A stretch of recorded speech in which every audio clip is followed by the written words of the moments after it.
Hello. So I was reading some terrible tweets the other day made by men, and that inspired this whole video. That's basically how every single video that I make now goes.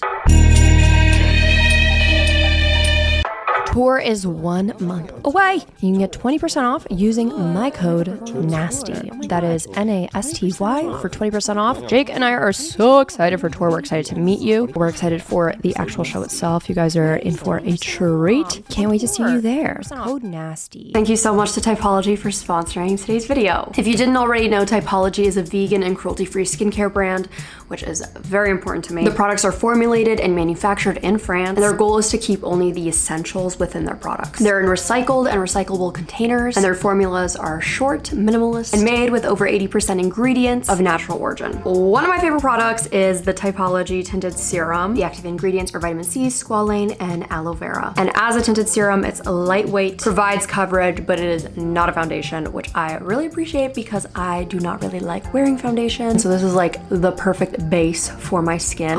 I've always wanted to do this. This is Typology's concealer with active ingredients like caffeine and niacinamide, perfect for your under eyes, and it helps reduce puffiness and dark circles, which I do have because your girl doesn't sleep very good. One of their new products is a tinted lip balm, and this is in the shade Rosewood Pink. Pretty Little Liars fans, rise. Contains ceramides and hyaluronic acid for suppleness and hydration. And you know I need that when it's literally 20 degrees outside. Can I just say I absolutely adore the packaging for this.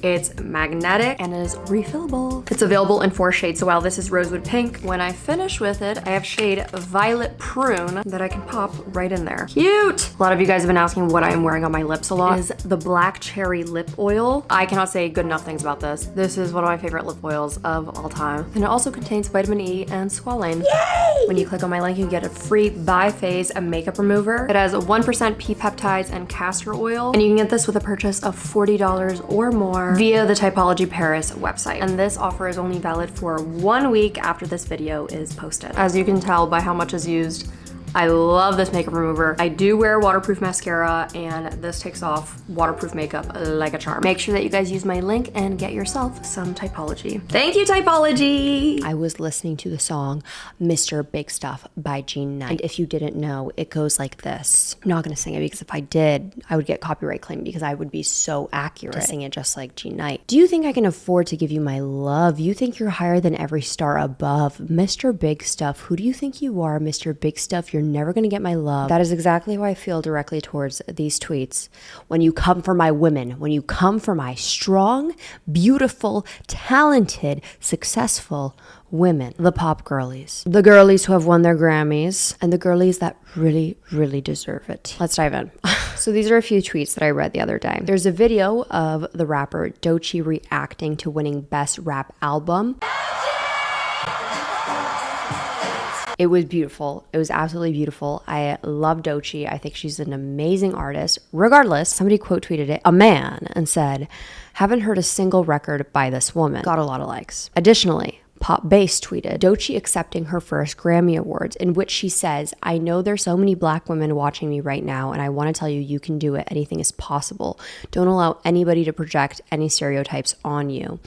In which another man says, like this tweet if you've never heard any of her songs, also garnering a lot of likes. Now, do I actually think that these men are bad people?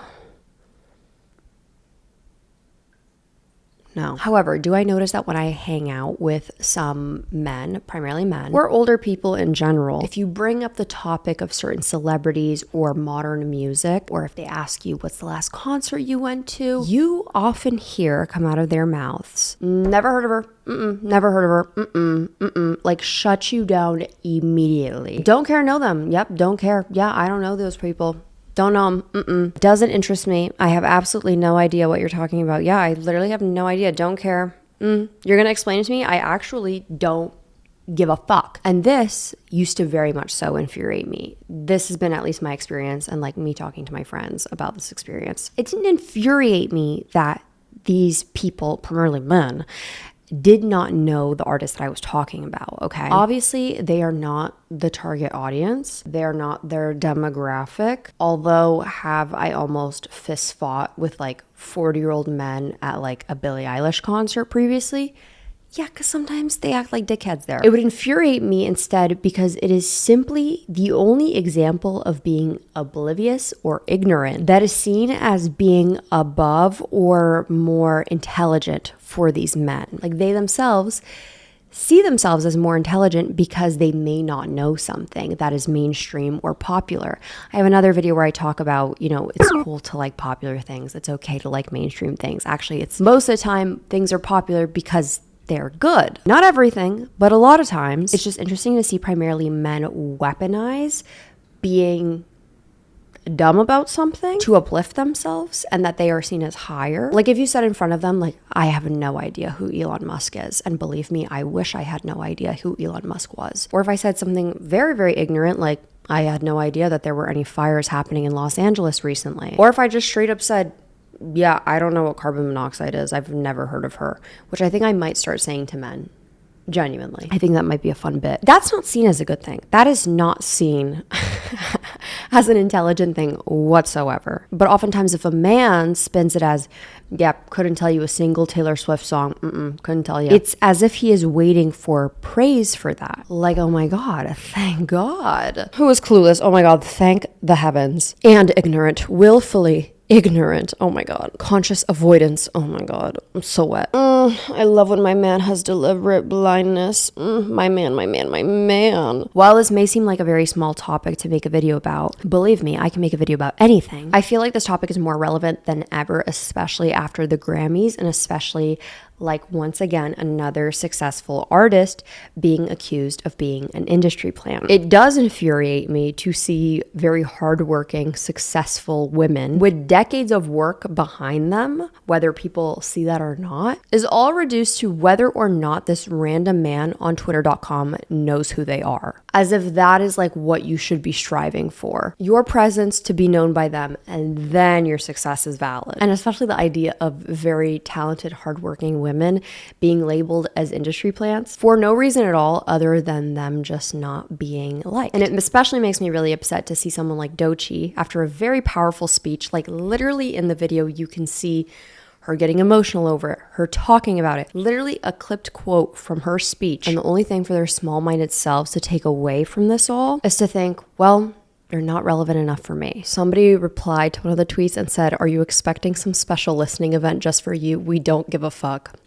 Which I did love and I screenshotted. So this idea of industry plants did not really become too popular until the late 2010s. Industry plant a lot of times is just code for, this person is on the rise. I was not ahead of the curve. I don't know these women because my taste is limited and I don't like them frankly because they're more successful than me, or whatever other ignorant reasons behind not liking them are. Many examples over like the last 10 years or so of women accused of being industry plants are Chappell Roan most recently, Billie Eilish, Sabrina Carpenter, Olivia Rodrigo, Ice Spice, Cardi B, Clairo. Ex-industry plant accusees, their fan bases are now accusing new women of being industry plants. Like for example, Ice Spice fans were literally accusing Doechii of paying other artists to endorse her because Billie Eilish posted on her story, Doechii is so fire. I would love to know how much Billie Eilish got paid to say Doechii is so fire. And if you didn't know, there is some long-standing beef between Ice Spice and Doechii. I don't even think beef is the correct word for it. It's just like blatant disrespect from Ice Spice onto Doechii and colorism. So there's a bit of history when it comes to that, which I don't know how anybody is defending. But anyway, does anybody remember the band Tramp Stamp that was on TikTok a couple years ago? Basically, there was this girl group that was called Tramp Stamp, which was supposed to be like an alt punk girl band where many TikTokers accused them of being industry plants. According to Vox, citing the fact that their PR ready website and Instagram page appeared far too polished for a seemingly independent trio of musicians who happened to meet each other at a bar. User Hard Cope dug into the members and found that lead singer Marissa Mano was until mid-2020 performing as a solo pop artist under a more standard issue glam persona, and that drummer Paige Blue has written and produced commercial music for years. It's almost like a bunch of people who are like theater majors and shit who had rich parents and now they're co-opting Riot Girl aesthetics that people literally dedicate their lives to for money. I hate to break it to you guys, Tramp Stamp has since disbanded. They did make a statement online where they came back and they're like, hey fuckers, we're sick of you guys accusing us of being industry plants. Now, it did seem pretty suspicious that every bandmate had seemingly changed their appearance all around the same exact time, like being very, I don't know what other word to say, normcore, to then suddenly like dyeing their hair vibrant color, or suddenly turning alt, like literally kind of the outfits that they had at Limited 2 back in like 2009, when it's like, oh my God, you wanted to be a rocker girl, you wanted to be crazy, you wanted to be punk. Buy this outfit from Limited 2 for like $32 for a t-shirt. That is not punk at all. Thank you very much. I know you fucking lying, bitch.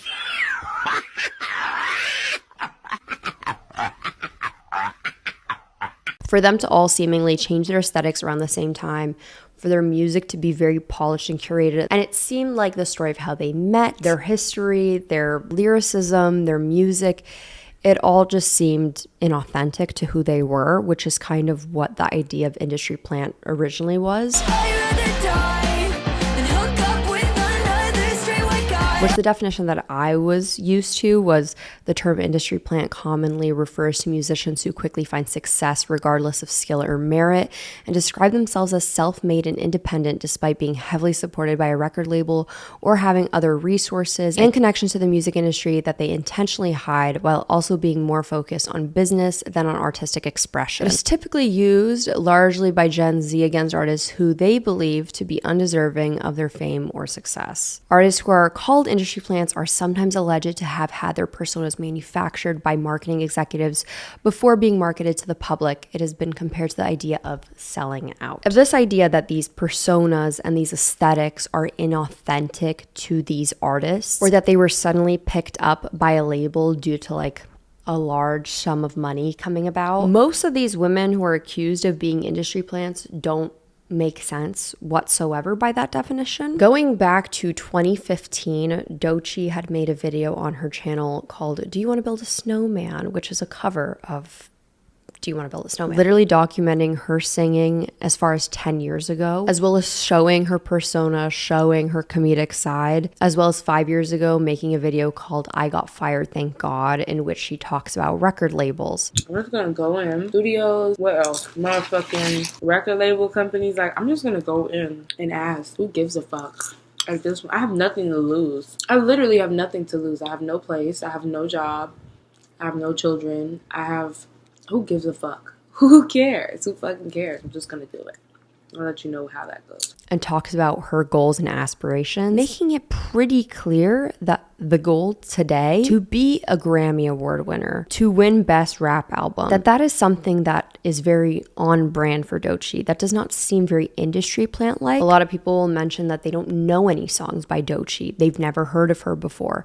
Even though if you've been on TikTok, you definitely have heard songs like What It Is and Yucky Blucky Fruitcake, as well as her literally being featured on Balloon on Tyler the Creator's new album. It still does not resonate with people how all of these things can line up. Having hits that made it very, very big on TikTok, having these connections and working with artists like Katy Perry, being featured in one of her songs, being featured on a Tyler album, how that could potentially progress and cause you to grow very quickly after many years of work behind you, even though to the general public, it does not look like there's been many years behind you, but they make it look so effortless, but it really is not. I think similar can be said about Lola Young. That is somebody who is definitely up and coming, has had many successful songs that have made it very big on TikTok, and most recently had a very successful song, Messy, and was also featured on the Tyler the Creator album, Chromatica, and was also featured on the Tyler the Creator album, Do I Look Like Him? Once she has more projects coming out, it will still be a shock to people that she will be as big as she is, and people will also label her as an industry plant. Chappell Roan is another example of somebody who is accused of being an industry plant, which I think is hilarious. I made a whole Chronically Online Girl video about Chappell Roan. Her rise to being who she is today is like fascinating. There's a video of her at 14 years old openly expressing wanting to win a Grammy and was actively pursuing music. Do you have future plans as far as your talent is concerned? I want to win a Grammy. So much so, moving to Los Angeles, getting dropped by her label, having to work at a donut shop, thinking about quitting music, going back home, thought about the prospects of maybe going to cosmetology school, leaving music behind, has had a different style of music in the past as well as different aesthetics, and that like really attributes to people thinking that she's an industry plant because they're like, where did this drag persona come from? Oh my god, I don't understand. She used to be straight girl, now she's gay girl. And it's like, oh my god, it's like you people have never heard of like figuring yourself out or anything. Yes, because every single 18-year-old should know exactly who they are at the age of 18. All right, got it. In that case, we should compare you to who you were at age 18. Scary, right? But many people seem to think that the Chappell Roan persona is not authentic to her. I feel like I haven't seen someone be so authentically themselves like in the limelight in so long, genuinely. I really, really do love pop culture right now. Like every single day I catch myself saying like, pop culture is so fun right now. Literally all the it girls right now, it has just been so fun to talk about and so fun to listen to, honestly, and consume. Similarly can be said about Billie Eilish, who a lot of people do think is an industry plant because her parents were musicians and actors. Not very successful ones at that, but of course, she has to be an industry plant, and she was picked up and made into a star, even though there is proof of her working towards this musicality that she has today. Her at age 11 singing at a talent show.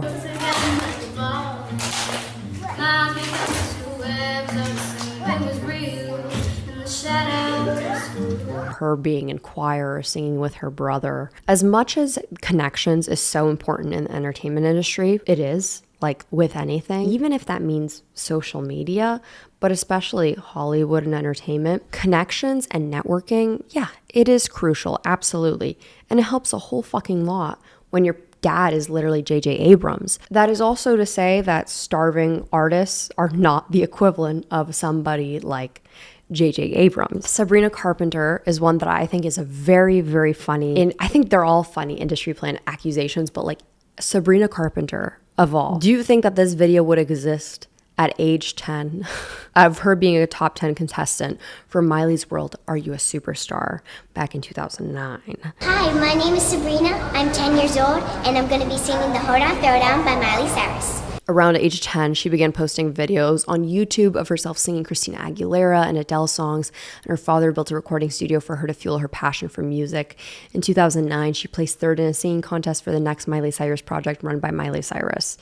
Sabrina Carpenter and I are from the same area. It is not the same as living in Los Angeles or New York City or having these connections. Sabrina is now on her 5th or 6th album, I believe, which often she was compared to a tortoise for going so slowly within her career, and she joked about this before. And being under the Disney label for so long, I don't think it's a coincidence that she gains popularity once she starts finding her own individual sound and style. Not to mention other previous dramas that definitely helped push her into the spotlight. I'm talking about the Joshua Bassett situation. The culmination of all of these things, they add up, and they are sometimes a long time coming. And not everything is literally out of thin air just because you haven't been keeping up. Just because you haven't been following doesn't mean that it hasn't been happening. As well as Olivia Rodrigo, literally age 8, participating in Boys and Girls Idol, being very passionate about singing from a very young age. We're gonna begin with the 6 to 9-year-olds. Our first performer is Olivia Rodrigo. Ladies and gentlemen, put your hands together. How old are you? 8. You're 8 years old? Okay. And what are you gonna be singing today? Don't Rain on My Parade by Barbara Streisand. Told you allowed to rain on my parade. Also being on the Disney Channel. And Clairo. Look at her playing the sax. Oh my God. Little sax player. Now, Clairo's first song, Nora Writes a Ballad in Her Basement, released on October 1st, 2013. She often performed covers at local businesses, including Blue Dry Goods. During this time, MTV contacted her to record a song to be used as background music for one of their shows, but the song was never used. It is very valid to think Clairo's dad is in a very high position with a lot of money. Is it possible that he may know somebody in the entertainment industry? Sure, it's absolutely possible. Do we know this for certain? No. Does that take away from any talent? No. And so while all these women's backgrounds are so different, they all had in common that music has been a passion for them since they were very, very young, and have been attempting to pursue it for a long time, and have had fan bases from that very start, whether we knew about them or not. And oftentimes we still focus on their relevancy based off of if we know them, if other people know them, and we associate that with success. You know how it's primarily men when you wear like a band t-shirt who are like, name 5 songs from the artist, name 5 songs from the band. You can't, bet you can't. It's like you can be such a successful, talented woman. You can perform a badass show at the Grammys. You can work your entire ass off. You can perform a beautiful speech. You can be vulnerable and authentic to yourself. And men will still be like, oh yeah? Show me your credentials then, Show me your credentials. Prove to me that you're not an industry plant, but you can't. Prove to me that you are worthy because I don't know who you are. And you need my validation in order to deserve what you got. Because until then, I will assume that you have either paid for it, slept your way for it, sold your soul to the devil for it, or daddy got it for you. And if that's not fucked up, then I don't know what is. And that is what infuriates me the most. It is not these men not knowing these women. It is the attitude that comes with it. It is the, I don't know this bitch, so who cares? That's what pisses me off. So I don't think it's pointless to be inspired by tweets like this, to make a video like this. Learn about these women. Uplift these women who work hard, especially someone like Doechii. Doechii is the 3rd woman to win Best Rap Album at the Grammys. She has openly talked about sexuality as well as sobriety in her speech with a very powerful message to Black women who dream of finding success in music. You are exactly who you need to be right where you are, and I am a testimony. People keep complaining about like, we don't have anybody positive for the industry. We don't have anyone good for the industry. We have it. We have it literally right here. I stand by what I said. If you don't know Doechii by now and you're proud of that, you're a bad person. And you're probably ugly. It's good to know things. It's good to be educated on pop culture. Don't let anybody tell you otherwise. It's good to know what's being talked about in the media and what artists are talking about currently because it heavily affects the political climate, reflects the thoughts of the youth, and also influences them heavily. It's good to keep up. Do not expect praise for not knowing successful female artists because you would not receive praise if you did not know what cryptocurrency was. It's good to be educated. Consider yourself a little bit more educated. And if you still think you're above it, you're a martyr that I do not feel bad for. Thank you so much for watching this video. If you enjoyed, please make sure that you leave it a like because that helps me out so much. Also, leave a comment. Don't we love Doechii? I want to hear your thoughts about the Grammys. I thought it was wonderful this year. Claro got snubbed. I don't want to talk about it. Make sure you subscribe if you want to be nasty. If not, you're disgusting. Also, make sure every bell notifications on so you know every single time I post or else you are gross. I have a podcast that we upload every other Monday, and on the off Mondays, we post on our Patreon. We're going on tour. Tour tickets on sale. And now, tour starts very, very soon. If you want to follow me on my Instagram, Twitter, Depop, Spotify, it's just at Nicole Rafiee. And if you want to follow me on TikTok, it's at Nikki Nasty. I'm going to go now, and I think I'm going to fight a man on Twitter. Okay. Bye.